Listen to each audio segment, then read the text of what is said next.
my role, I suppose, is as a general researcher, kind of political background and bits and pieces like that. But also I'm acting as one of the interviewers for the Liberal Democrats.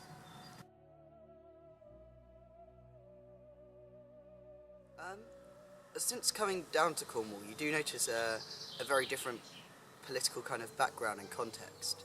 I was lucky enough to be involved in the last council elections, for the Cornwall council elections, and it was really interesting to see how the way in which Cornish people vote tends to be slightly different to what I experience at the other end of the country.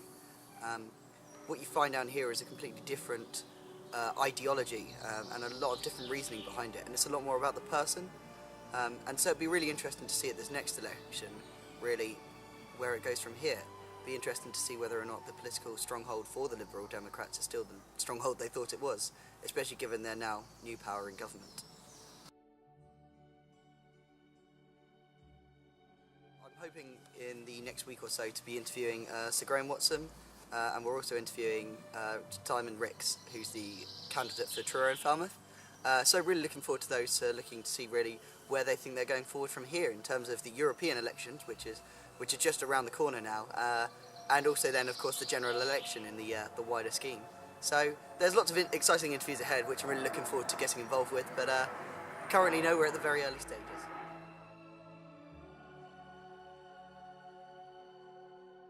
The film itself, I think, will provide a really useful archive of clips, but also as a resource for the university. Myself, I've become really actively engaged in the kind of political context of Cornwall, and I think this will serve as a real kind of backdrop for lots of future research. And myself with lots of interest in, Cornish society and the cultural Cornwall, and also to a certain extent the political Cornwall. It'd be really interesting to use this film going forward. I think for very long, many people have considered it just, another county of England. But what I think this does is it really reinforces how different Cornwall is. I think that's demonstrated in the way they vote politically as well.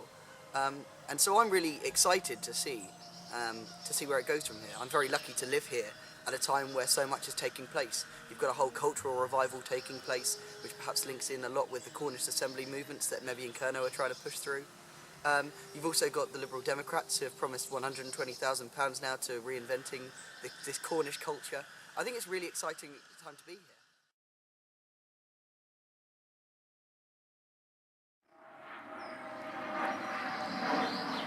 Damn you and your fast jets!